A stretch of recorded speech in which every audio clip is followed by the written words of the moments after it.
Let's settle down. It's a pleasure to welcome Georgakis, who's traveled all the way from New York. I mean, I know many of you know of his work, through his excellent publications around IL-6, inflammation in general, and cardiovascular and neurological outcomes. So I know a lot of people in this room I know personally share that interest. It's probably quite unusual that you call a seminar and several people with a particular interest in IL-6, one particular protein. This is one of these talks. So Marius is a neurologist by training, and as a researcher, he's an epidemiologist and genetic epi. So there is a lot of commonality with our interest in Bristol in Mendelian randomization, particularly, and other multi-omic approaches. So we'll hear from Marius about his work on genetic epi in cardiovascular and neurological outcomes. Over to you. Yeah, perfect. Thanks, Golam. Yeah, pleasure to be here. So Golam asked me to present our recent work on IL-6 signaling. It's particularly a paper from last year. So I have started the presentation with that. So the first part of the presentation is about that particular paper, this particular work. Then the second half, I'm just going to present kind of a potpourri of different projects that we are working on.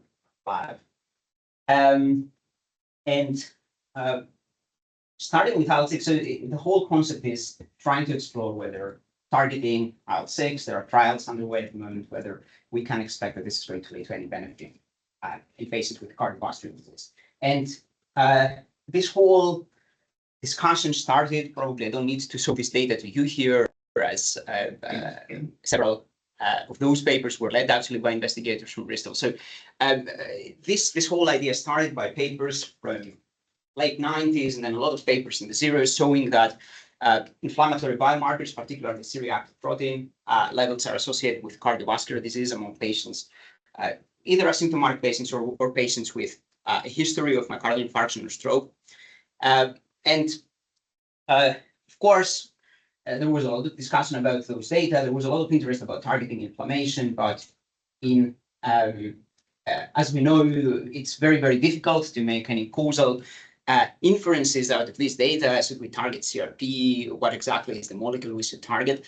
I think it's very illuminating to look at modern data about how common it is for a protein to be associated with interest. I like to cite this figure from this preprint. So if we look at the UK biobank, 45,000 participants, it's close to 3,000 proteins have been measured with Olink. If we start exploring among people without prevalent disease associations with incident outcomes, we can see that for people with for well-powered outcomes like COPD, ischemic heart disease, liver disease, type 2 diabetes, more than half of those proteins are significantly associated with the outcome of interest, right? Of course, it can't be plausible that all of those, like 1,500 proteins, can be promising therapeutic targets.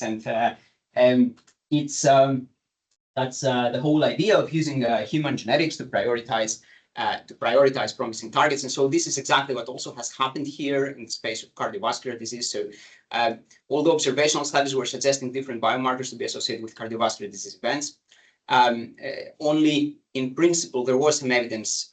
For most of those, there was no evidence that genetic variation in the gene coding for these proteins is associated with incident cardiovascular disease. The difference was here, the exclusion here was this was IL-6 signaling, and this actually the original evidence here was about a variant in the coding region of IL-6 receptor gene. So we are in the receptor of IL-6, and this particular variant, two papers in published in Lancet at I think at the same time, showed that this variant and the variant in almost perfect linkage equilibrium with that one actually lowers CRP, which we consider to be downstream of IL-6 signaling, so lowers activity of IL-6 signal. And at the same time, it leads to a dose response reduction in risk of coronary artery disease. So that's a variant increasing. We nowadays know the mechanism of action, so it increases the cleavage of the membrane-bound receptor, leading to decreased IL-6, downstream IL-6 signaling. And so this was evidence that in principle, IL-6 signaling could be causal in cardiovascular disease, particularly coronary artery disease. And with later studies, also from our group, we were able to identify more variants in the IL-6 receptor gene actually associated with CRP. So we increased the instrument we expanded the instrument from 1 genetic variant to 7 genetic variants. And so the associations not only with coronary artery disease, but also with ischemic stroke, as you can see here. And then later on, in even more recent data, even more recent GWAS studies for C-reactive protein, we now have GWAS studies for more than 500,000 participants. We've now found 26 IL-6 receptor variants that are in low LD with one another, less than 0.1 R squared. And if we proxy inhibition of IL-6 receptor signaling with those, we start seeing associations with the full spectrum of atherosclerotic cardiovascular disease, coronary artery disease, peripheral artery disease, aneurysm, atherosclerotic stroke, carotid atherosclerosis. And in my mind, I thought that this is kind of this is a line of research that is kind of completed. I mean, there are now trials underway. There was already the CANTOS trial 2017, where they tested a monoclonal antibody called canakinumab that inhibits interleukin-1 beta upstream IL-6 that had shown reduction in cardiovascular disease events. And these reductions were specific for people for whom canakinumab led also to IL-6 levels reduction. So it was kind of an established hypothesis. And then how this paper came on was that I was actually approached by people developing therapies for developing monoclonal antibodies targeting IL-6 signaling in cardiovascular disease, who actually pointed out that the undergoing trials for targeting IL-6 signaling in patients with cardiovascular disease do not target the receptor, but they target the IL-6 ligand itself. So these are the 3 antibodies on the upper left-hand side: pasiveimab, ziltivekimab, plazakizumab, in different stages of clinical development. They are all targeting IL-6 itself and not IL-6 receptor. We had genetic evidence for IL-6 receptor. There was no genetic evidence for IL-6. And there were good reasons why this could lead to differences. So we know IL-6 signaling is a very, it is kind of a complicated pathway. If you speak with biochemists, they're going to tell you that inhibiting the receptor or inhibiting the ligand is going to lead probably to different outcomes. There was also preclinical evidence suggesting that this leads to different effects. And so we tried to do the same with IL-6 itself in principle using more modern data. So these are here zoom locus plots, so zoomed in the regions of and centered around the regions, the loci of IL-6 and IL-6 receptor. And these are associations of variants with C-reactive protein levels, and the largest today GWAS for that. It's a meta-analysis of Charge and UK Biobank. I think 580,000 participants around these levels. And you can see that now we start having for the first time also variants in IL-6 on the left-hand side. You can see that the p-values go down to 10 to the minus 35 that are associated with C-reactive protein levels. So we have now started having some variants in the IL-6 locus that probably somehow proxy lead to IL-6 signaling downregulation. And we found those variants at an R squared less than 0.1. It's 12 variants there versus 26 variants in for IL-6 receptor. And yeah, apologies, I don't know why the figures are like this.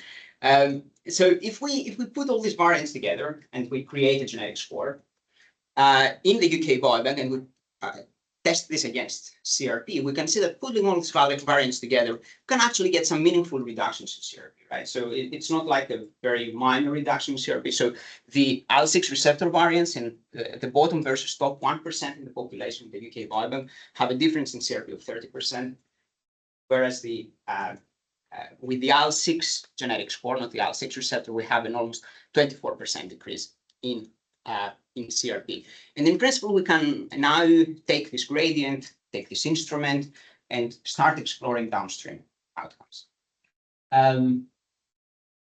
But before moving into the outcomes, just a look into the genetic variants that we selected. So we used 3 different window thresholds centered around the IL-6 gene, so 300 kilobases, 100 kilobases, 10 kilobases, and this led to 12, 8, and 3 genetic variants. You can see this is not a very dense locus. There are other genes nearby, probably none of them really, at least on the basis of our research, none of them really could confound these associations, so that these associations would be driven by some other gene, not IL-6. Yeah, so this is how the locus looks like. And the question is, of course, what do these variants do? Most of those, as you can see, are not directly inside the coding region of IL-6, which is very, very, very small. So we try to see, are those EQTLs for IL-6? Here on the left-hand side, these are data extracted from EQTL catalog. You can see the 12 variants, and on the left, how these variants influence expression of IL-6 in different cell types and across tissues. So most of the variants seem to be somehow EQTLs for IL-6 in immune cells. So you can see the first 5 rows are different. The first 4 rows are different immune cells, T cells, B cells, monocytes, macrophages. 11 out of the 12 variants somehow influence IL-6 in this cell. So I assume that most of those are actually influence somehow IL-6 expression.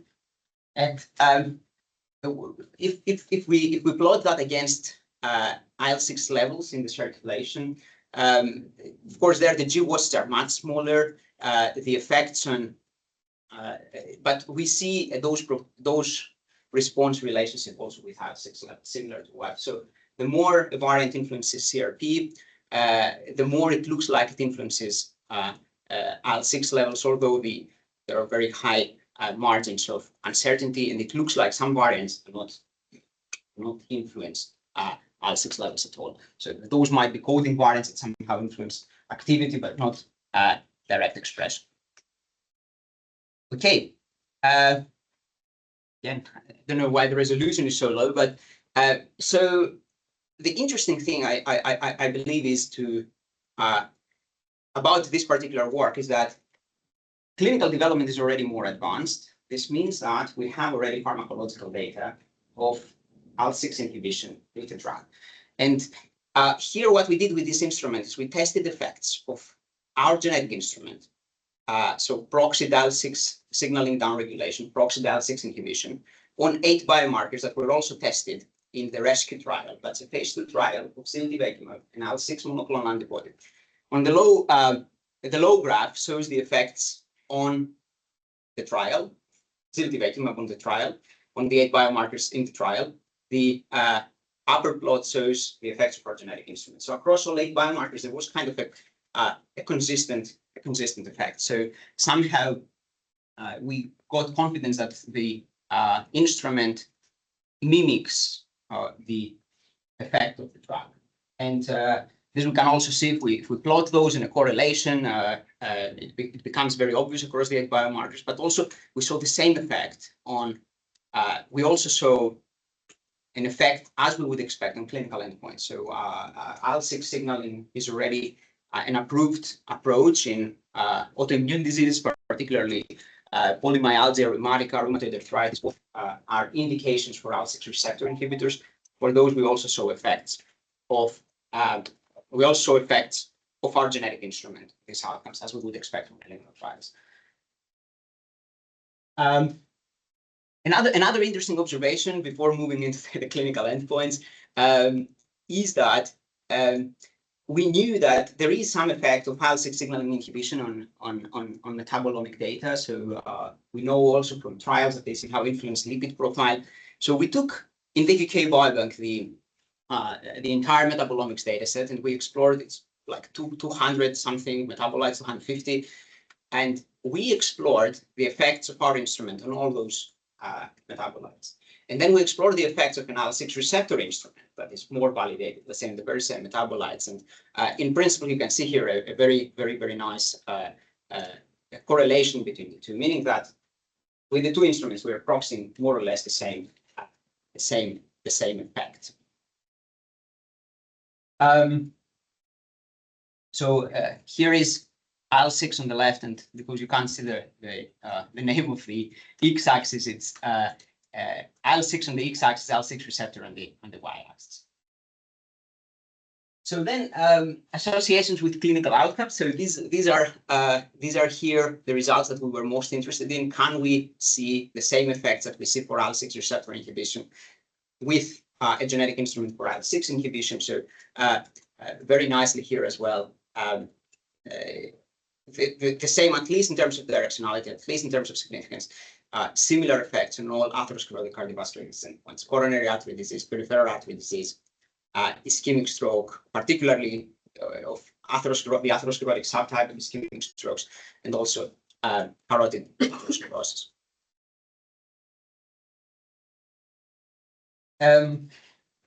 And of course, another very interesting clinical question in this scenario is, should we expect any kind of side effects? Should we expect any kind of effects on infections, particularly? So when several years ago, we had run the same analysis for the IL-6 receptor instrument. So this is a phenome-wide association study.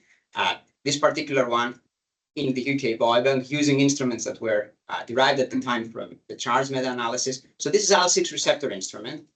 What you see on the left-hand side is associations, lower risk associations. What you see on the right-hand side, higher risk associations. So for that instrument, we were getting some associations on the right-hand side for infections, right? Urinary tract infections, cellulitis. And it was the question, okay, what are we going to get for IL-6? So an interesting observation, and I really have no very good biological explanation for that, is that although across most outcomes we saw very high concordance between IL-6 and IL-6 receptor, we saw an entirely opposite direction effect on risk of hospital admission for pneumonia, which is probably the most clinically relevant infectious disease endpoint. For most of the other outcomes, the results were very, very concordant. And we also saw a similar direction effect for urinary tract infections, skin infections. But we saw this different effect here. And when running the full FIWOS, this was in FinGen to avoid overlap. So some interesting observations here. So you can see here this green list of outcomes. These are all related to cardiovascular disease, atherosclerosis. Then we got some other interesting hits. You can see here some hits for autoimmune diseases like seronegative rheumatoid arthritis, for example, as I saw before. But we also got all these declines here on different infectious disease endpoints, particularly respiratory infections. So this is a different data set I said before. So lower risk of pneumonia, lower risk of COPD-related infections, also pneumonia to a very large extent, lower risk of bacterial pneumonia, lower risk of acute respiratory infections. Other interesting findings here, there was a lower risk also of type 2 diabetes. This we had also seen for the IL-6 receptor instrument, also pretty interesting. And also lower risk for different psychiatric disease endpoints, particularly mood disorders, depression. So this is the work on IL-6, and I'll move on probably presenting some additional work related to other targets out of the lab. So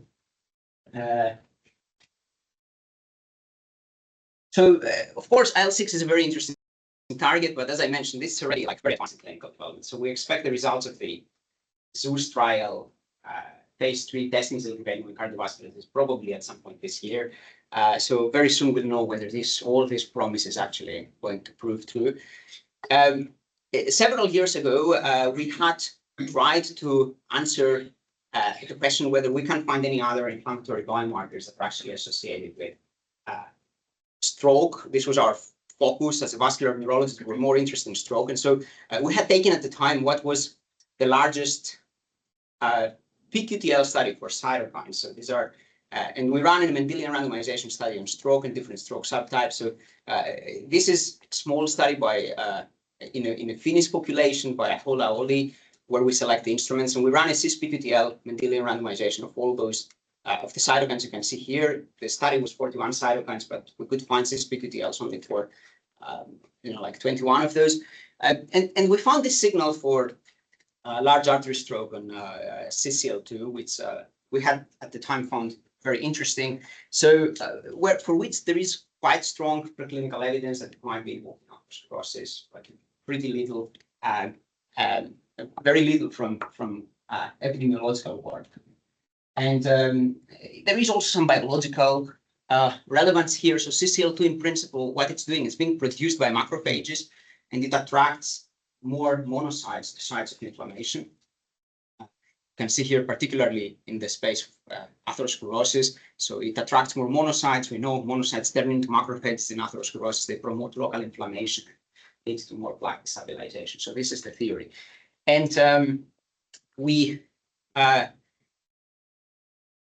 in discussions with biochemists at our institute, it turned out that CCL2 is actually not a very promising target for targeting. It's probably easier to target its receptor because it's a Z-coupled protein receptor, GPCR receptor called CCR2.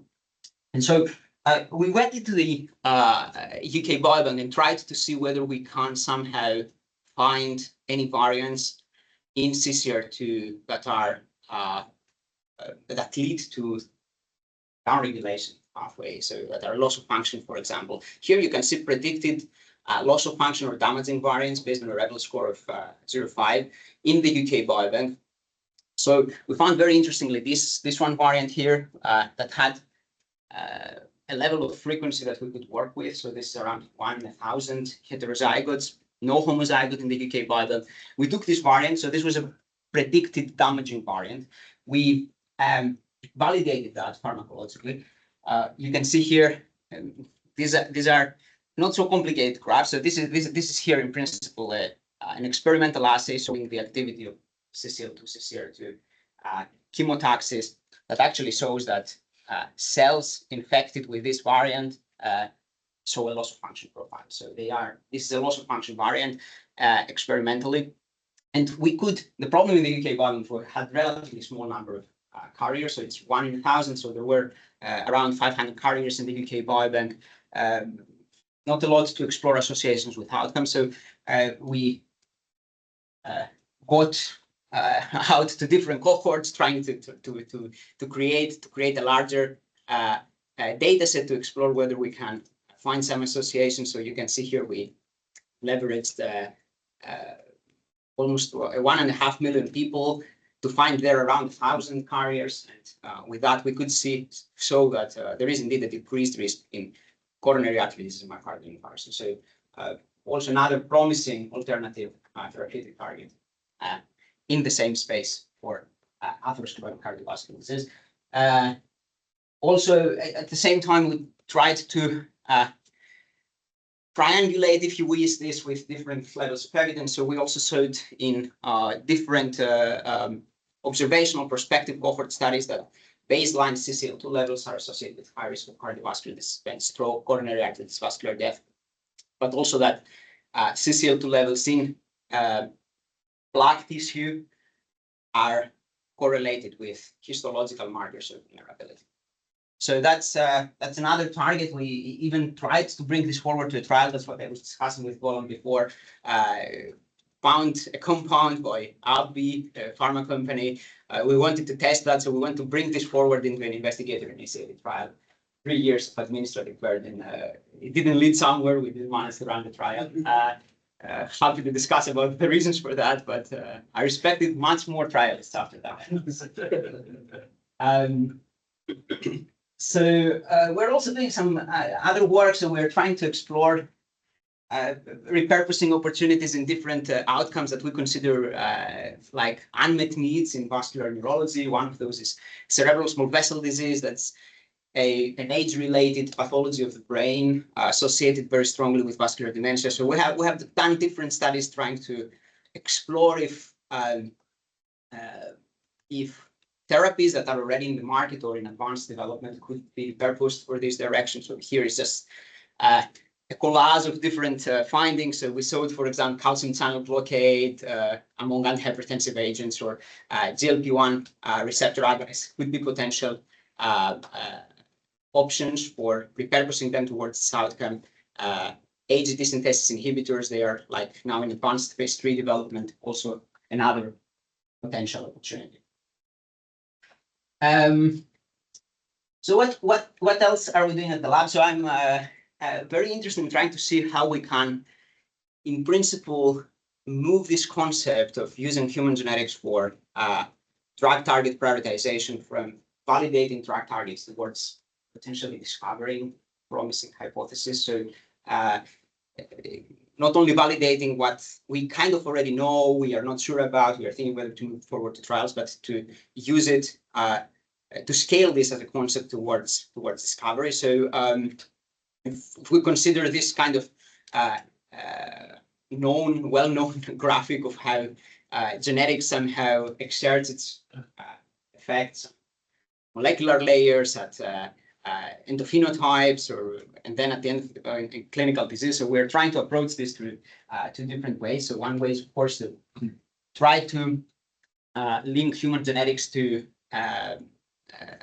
different omics layers, and then run Mendelian randomization or different approaches at the level of omics, so that we explore potentially new targets that we didn't know about. So we do some of this work. So we ran very recently, for example, a single cell transcriptome-wide association study using Mendelian randomization and colocalization. So we got data from 1,000 participants that were publicly available, PBMCs from peripheral blood, and we had their EQTLs from these studies. We had the summary statistics, and we tried to link those to cardiovascular disease events.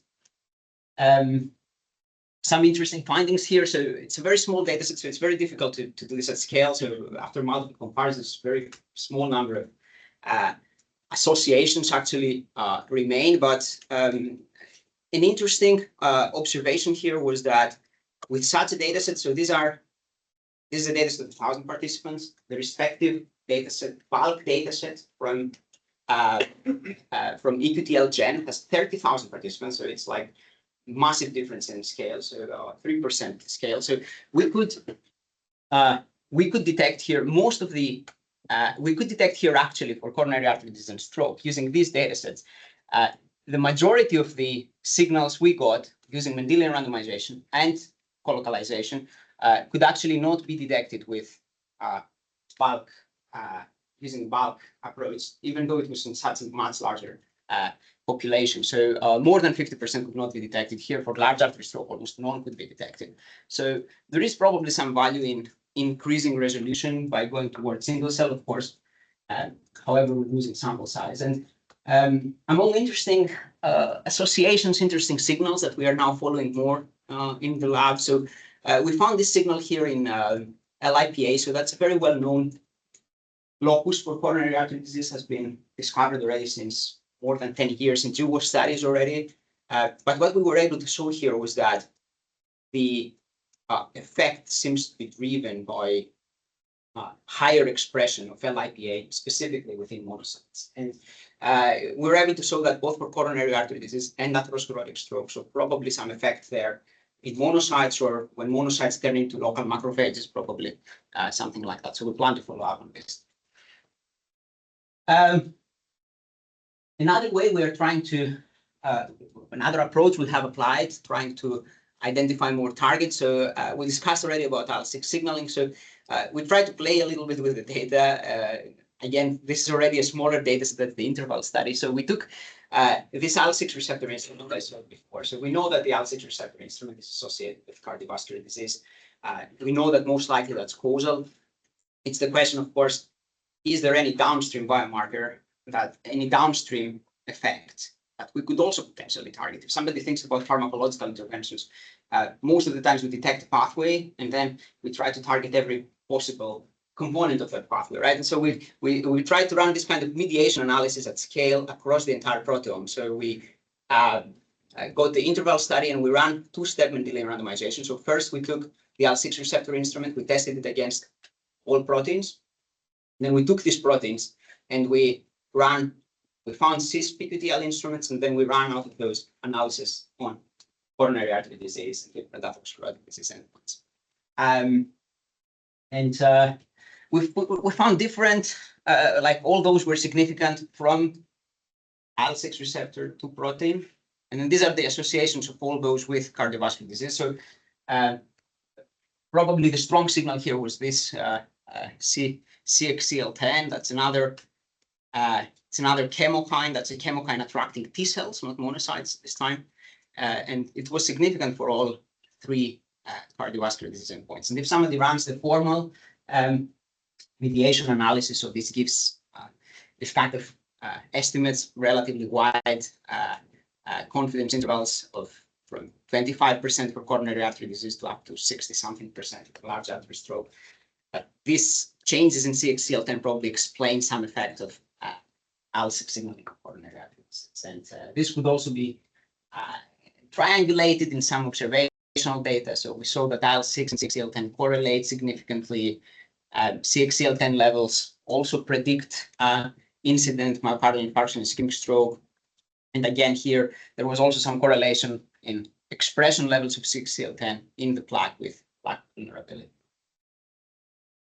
Now, we are trying, in case anybody is interested for collaboration, so what we are trying to do, we have also established in my lab a biobank, so we are collecting atherosclerotic plaques. We have in the meantime more than 300 plaques, and from patients that get operated. So those are patients with atherosclerotic disease, carotid atherosclerosis, femoral atherosclerosis. So we collect these plaques.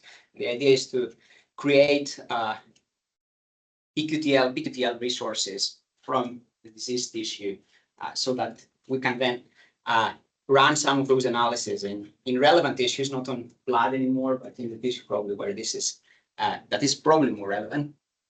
Have already some single cell data. They look usually a little bit better.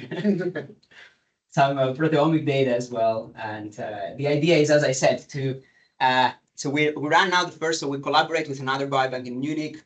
We are currently running the first EQTL mapping resource on plaque in almost 500 participants. We're also try to do single cell EQTL mapping. We have some collaborations where the idea is to take out these cells and start doing perturbations probably, and try to link this data then to GWAS findings so that we prioritize promising targets. Happy to discuss more if anybody is interested in getting into the process of collecting biosamples.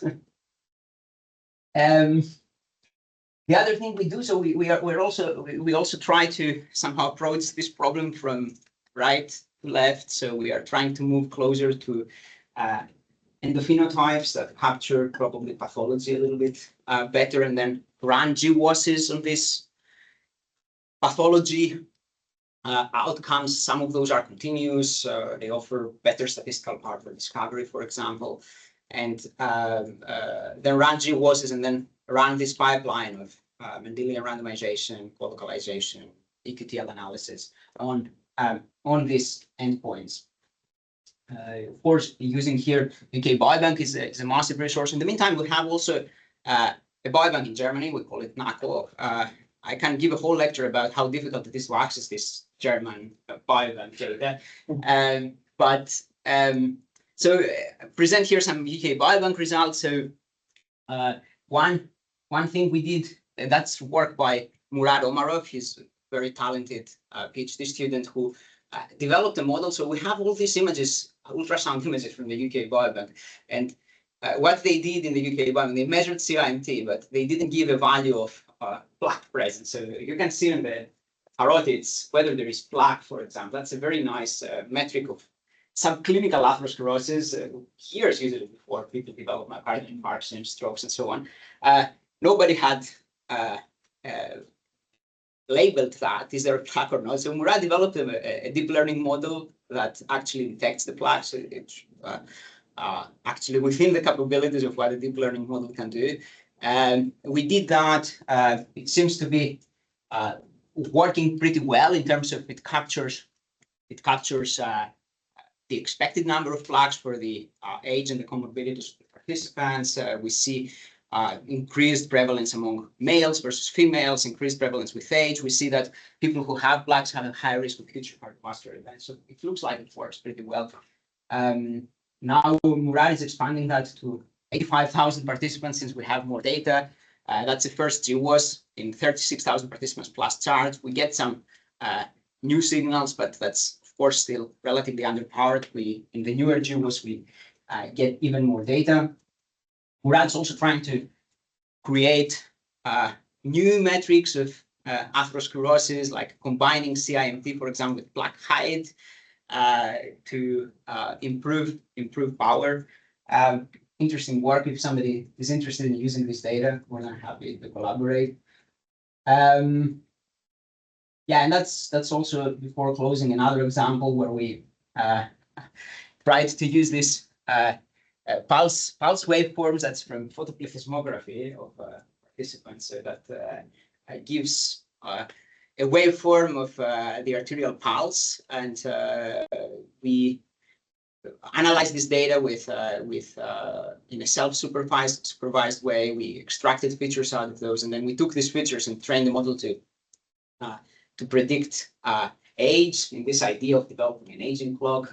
I mean, a lot of caveats here, of course. So we developed such a model, hoping that it captures somehow arterial aging, arterial stiffness. It looks like that. If you see here, for example, we can see that it correlates very strongly with pulse pressure, which we know to be a metric of arterial stiffness, and also shows associations with future cardiovascular events. And now we use that. So already in a very large population, more than 100,000 participants, we use that now to run GWASs, as you can see here on the left. And also you get a lot of loci, of course. It's a continuous phenotype in 100,000 participants. And also here, transcriptome-wide association MR studies using GTEx data from human arterial tissue, trying to get new loci, which we can then follow up as potential promising therapeutic targets. And I think that's it from me. That's our lab in Munich. It's our contacts. Feel free to reach out if you are. Interested. I like to post a bit on social media and so on. So it's distracting sometimes. It takes a lot of time, but find it interesting. Nevertheless, feel free to reach out. Thanks, Colin, again for the invitation. Pleasure being here. Yeah, looking forward to the discussion.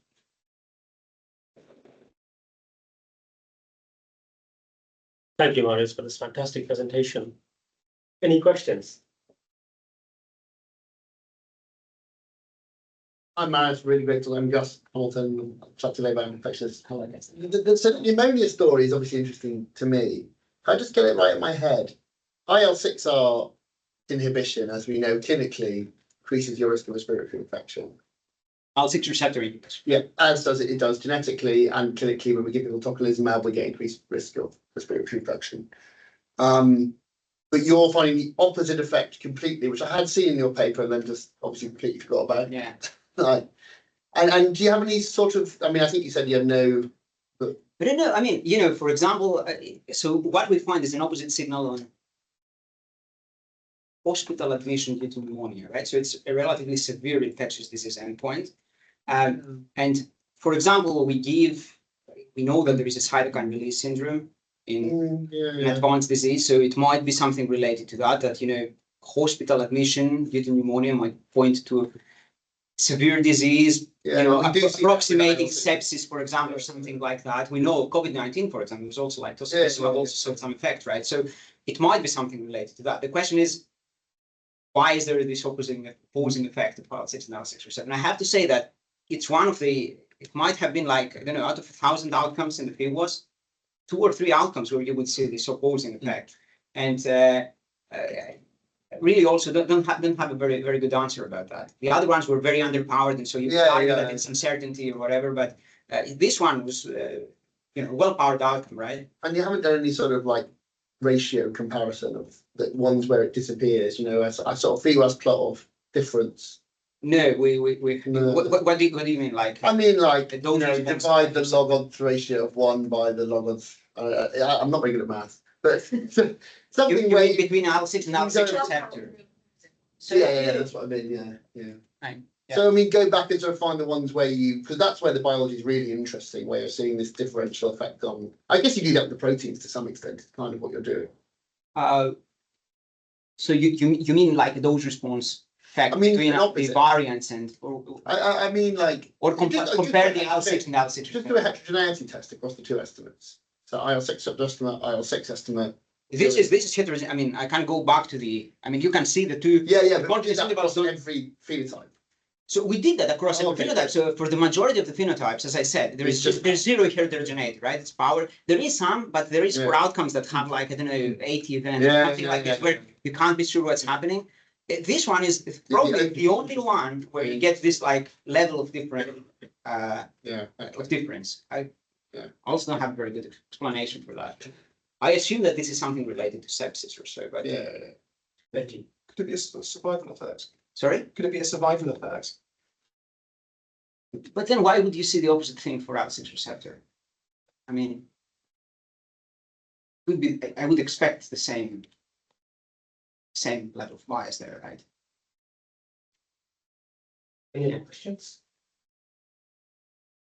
Well, I mean, on that issue about the same level of bias, I mean, to me, it's extraordinarily interesting that this, as far as the current data go, you don't see any evidence in ancient DNA of change in IL-6 receptor variant level, even though it has a clear impact on virus and on infection, which is what killed people. Yeah. All rapid selection is on infection, basically.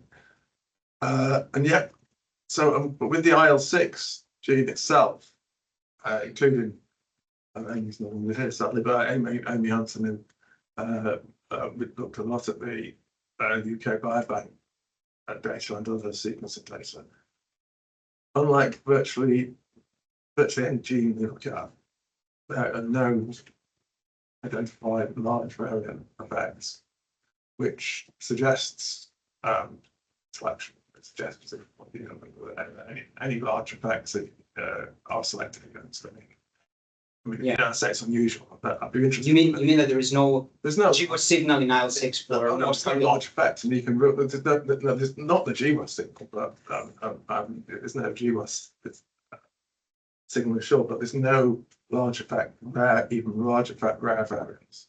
Yeah, in IL-6, yeah, of course. Which means they It's some evolutionary. yeah, they go, but that does suggest that Benji's question about survival, to me, that suggests that somehow the IL-6 are a complete phenotype, even though you sort of show a tie up.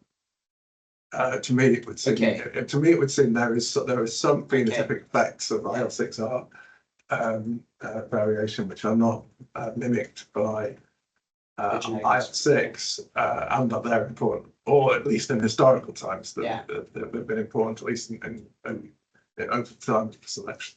Yeah. So you mean we capture more variation with IL-6 receptor in downstream syndrome than what we capture with IL-6 variation? Yeah, but I think there must be some phenotypic. I think it's like it points to the not there must be there must, but it points to the fact that it'd be worth looking to see Yeah. at other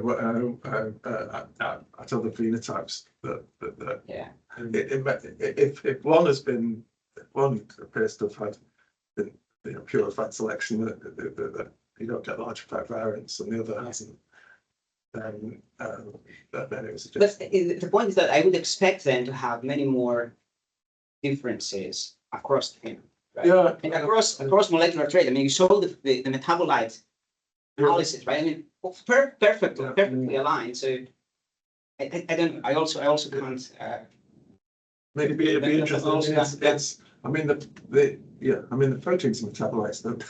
As you point out, the proteins they don't actually do very much. They're measured in blood. It's the one tissue. They're mostly reverse processes. It's dumping. It's not the right tissue with the spectrum as it is. But so something like the IL-6 variants against, say, FIP-seq antibody data in a almost hypothesis-free way, I think would be interesting. Yeah. I think there's something. I think there's some mystery. Yeah. I don't know. I think there's some mystery Yeah. about this. There's definitely mystery there. I mean, I often wondered, other than selection aside, why we actually don't have any true seeds variant for IL-6. Yeah. I mean, that's also an interesting question, but IL-6 GWAS are also smaller. I mean, but also I think Not anymore. not anymore, yeah, but they are not as large as CRP, for example, right? So CRP, Or IL-6 receptor. I mean, that's where variants come up. I mean, the GWAS you ran, that's basically for CRP levels. from Right? CRP levels, exactly. So, and that's 600,000 people, whereas the largest IL-6 was 60,000, like 10 times smaller already, right? So, and I believe there's also, I'm not the right person to speak about that here, but I think there is also inherent difficulties in measuring IL-6 versus CRP. The time is shorter and things like that. So I don't know. I mean, usually the IL-6 levels spike very, very quickly and then they go down very, very quickly. So probably by just making a measurement in blood, probably don't capture so much as you capture with CRP. I mean, measurement, Gus, do you have to? Yeah, no, I mean, we've thought about this a lot, haven't we? About whether or not it always is just measurement error and IL-6 is just measured worse. Yeah. You know, if you had an IL-6 that hang around a bit longer, would you just see a Yeah. huge spike? Because you get it when you walk upstairs a little bit. Yeah. You know, I Exactly. I'm sure. Particularly fit. Right, I guess on that point, I really love your work. There's one thing that's sort of linked to that, which is how much of this do you think is specific to IL-6? If you did that metabolomics plot with other CRP related variants, how does it look like? What is the general inflammatory look on the metabolome? Do you know? I haven't done that for any possible. No. Right. So it would be interesting. Yeah, interesting to Yeah, of course. Yeah. Fantastic. Any questions online or any other questions from the room? Benji. If you're interested in like the effect of the IL-6 pathway, given that generally IL-6 and IL-6R seem to have the same effects, do you think kind of meta-analyzing the two would be a sensible thing to do? Boost power.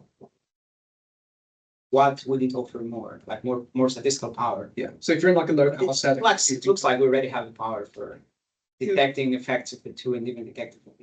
Right. So I don't know. If it's not yet clarified if inhibiting IL-6 versus IL-6 receptor has exactly the same effects, I would be reluctant to do so just to gain power since we already have power, right? So, yeah. I have a question about I can see the pharma company's interest in trying to model the effect of IL-6. Yeah. But IL-6 has no other way to act what it's supposed to do without the receptors, basically. Yeah. So wouldn't your previous work showing IL-6 receptor variants have an effect on fibrinogen, CRP, and downstream on coronary heart disease, for example? Yeah. Isn't that enough? What does it add, basically? Well, again, this goes down into like the biology of IL-6 signaling, right? So, it's a pretty complicated signaling cascade. I'm not the right biologist to talk about that, of course, but for example, that IL-6 receptor can act for classical signaling, trans signaling to the membrane bound or the soluble version of it. Now, there is this evidence that it's cluster signaling, for example, and so on. And people say that in mice, if you inhibit one versus the other, you get different downstream effects. So this is known at an experimental preclinical level, for example.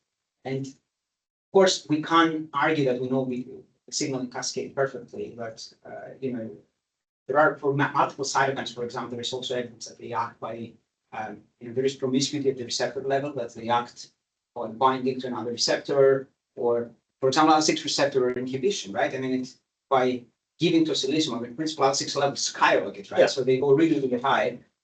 Does this have any biological effect? I don't really know. Probably not, since they don't have how to act, right? Not in rheumatoid arthritis patients, if you look at the secondary data from RA patients or data from our depression trial.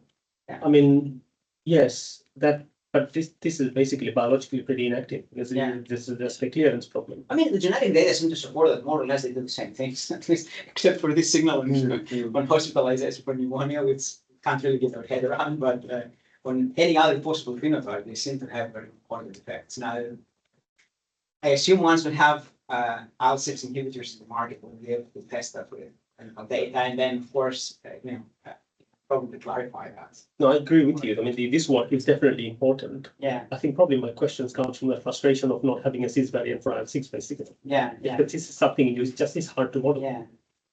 But why would it be so interesting? I mean, I'm always very skeptical about using cis PQTLs for this kind of problem. So for example, IL-6 receptor, if you would say, okay, I'm using the strongest cis PQTL, the strongest cis PQTL is in principle this variant there, right? That has been shown since 2012 to be associated with risk of disease. So it massively increases the levels of solid IL-6 receptor. And so if we didn't know the biology of IL-6, if we didn't know how the variant acts, and nowadays we would run it in the MAR analysis, we would come to exactly the opposite conclusion, that higher IL-6 receptor leads to not high risk, but lower risk. So let's increase IL-6 receptor levels, right? So, I mean, I think this is pretty, I don't know, I find it always very tricky to, I find it's better to proxy a inhibition of a molecule by some kind of a downstream biomarker, where you can be sure that this reflects somehow signaling activity rather than its levels. I suppose that we can carry on this conversation later, but I Yeah. suppose this we're asking different questions, right? Yeah. I mean, in particularly in Mendelian randomization framework, we are particularly,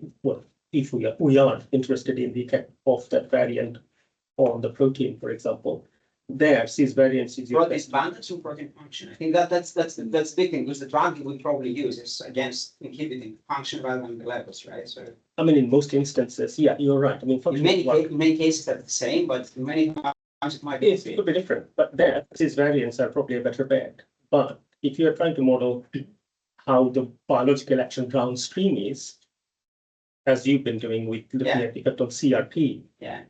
but then again, that would be an argument to use a range of variants, including cis variants. But then again, I would be much more confident about the effect of cis variants because I know these are strongly tethered to the protein I'm interested in. Hence, what I'm looking at downstream effect of is not biotropic. It's going to the protein I want it to go to, right? But again, otherwise, the protein you would come to the same. If you would do this exercise for IL-6 receptor, you would come to wrong conclusions. Actually, to massively wrong conclusions, to the opposite conclusion. And opposite conclusion, but it would still validate the action is happening through this protein. I don't know. I think there is pleiotropy still at level. I, If you proxy levels, for multiple reasons, especially if the variants are in LV with coding variants, I think there is a lot of I don't. It depends what you want to do, right? If you want to say, okay, this is the levels of this protein are relevant, but if you want to proxy inhibition the target, which is relevant if you want to answer the question, does it make sense pharmacologically to inhibit this target? I believe that it's better to use the biomarker of inhibition rather than levels of this molecule itself. I mean, there's another example that was in one of the very early, MR papers, but which is superoxidase desmutase, which is an antioxidant. Superoxidase desmutase. It's EC-SOD with its abbreviation. Yeah. And I emailed about it to Deborah Rowland, and she said, "Why do you think you're community plants?" Like he disliked the appropriate community anyway. That was the title of the email, EC-SOD, but because they were going to wanted to measure it and study, and in that one, it's an antioxidant. If anything, it should have beneficial effects. If actually, it's bound to the arterial intima, but what happens is if it's a large effect, relatively rare, if it's a variant, which means it can't be, which isn't a receptor, but it's what binds it to the vessel, to the intima of the arteries. And then that releases it into the blood, so you get massively higher levels in the blood. And then the interpretation of that, was that this very high level was bad for you, but it was actually because it wasn't anywhere its action, where its action was. So the I6 one was And I know there are a lot of interpretations in different directions, but including the way that some of the data, one of the 2012 papers actually that I sort of missed. It's something that's common with biology and proteins, but it's not always it's not receptors that it could be binding. It can be, as I say, it's stuff that leaks into the blood, etc. So it does show that you really need to understand the biology of absolutely. of the system. I agree. And there are examples where this works, right? I mean, I didn't present the slide, but very recently we had a phase 3 study in stroke where factor 11 inhibition showed decreased risk of big heart attack, right? Factor 11 has been suggested by human genetic studies since ever. I mean, the first MR we did with the vendor like 2018, 8 years before the trial was this year. And it's probably going to be implemented in most ischemic stroke patients. There, all the variants are in principle cis-PQTLs for factor 11. So because we don't have a strong GWAS for a downstream biomarker, we try to do this at some point with APP, things like that.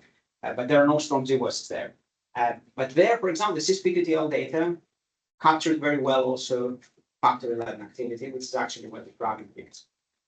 So there are examples, I assume, in both both can work, but you have to somehow understand the biology, I think. No, that's absolutely. and this There is is no very debate about problematic. I'm thinking a lot about that in this kind of work where we are just doing this. We're using this approach for discovery rather than for validation. There is no debate about. I don't think we're going It's difficult if you get the signal to make sure that this is really something really worth going after or not. And No, absolutely. I don't think we're going to make our wet lab colleagues out of business. yeah. We add value, definitely. I think any other questions? If not, we can carry on this conversation over lunch. Right. Thank you very much, Manis, again. Thanks everybody online. We're going to close the call now.